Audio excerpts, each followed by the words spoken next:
Hello and welcome to our channel. तो आज की इस वीडियो में हम देखेंगे कि लिक्विडिटी प्रेफरेंस थ्योरी क्या होता है।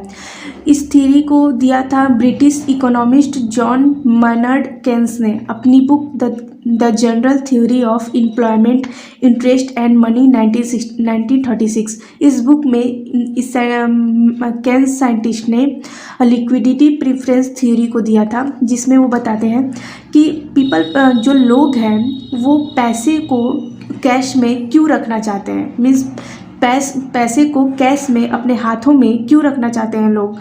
तो people prefer to keep a part of assets in liquid form cash money with 3 motives. मतलब कि जो लोग हैं वो जो अपने एसेट्स हैं उनका कुछ जो पार्ट है वो कैश में रखते हैं। क्यों रखते हैं, इसके 3 मोटिव्स होते हैं।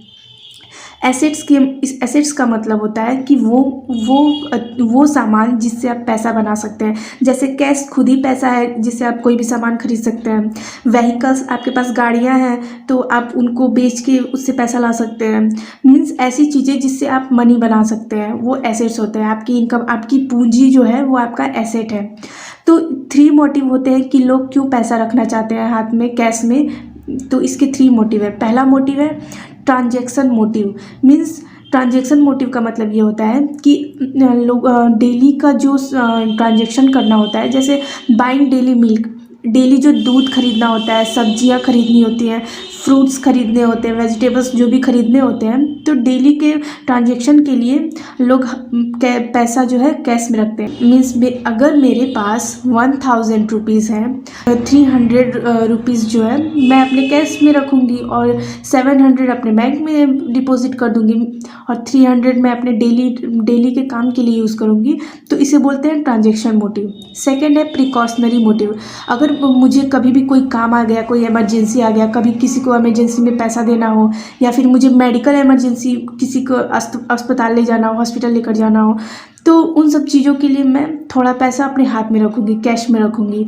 एंड थर्ड है speculative motive. Speculative motive means मैं मतलब लोग ऐसा सोचते हैं कि गोल्ड का प्राइस कम हो जाएगा तो मैं गोल्ड खरीद लूँगा। मैं कुछ पैसा अपने हाथ में ही रखता हूँ, कभी जब गोल्ड का प्राइस कम होगा तो मैं उसे खरीद लूँगा। या फिर शेयर मार्केट में जब शेयर्स का प्राइस कम होगा तो मैं उसे खरीद लूँगा।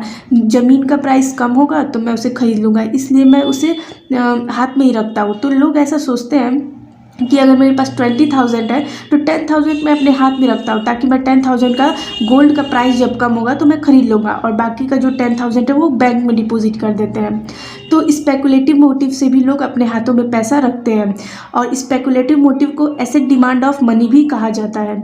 अब कैश जो है वो इन्वर्सली प्रोपोर्शनल होता है डिपॉजिट इंटरेस्ट रेट के।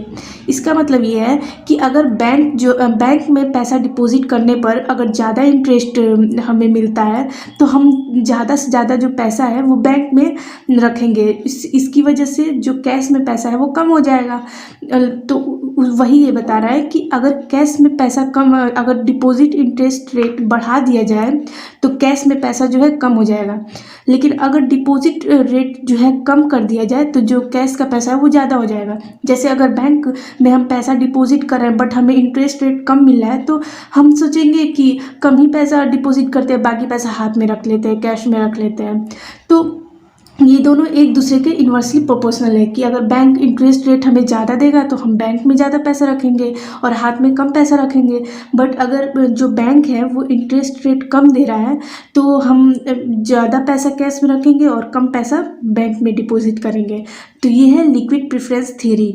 अगर आपको समझ में आया तो लाइक करें एंड ऐसी वीडियोज़ देखने के लिए हमारे चैनल को सब्सक्राइब करें। Thank you.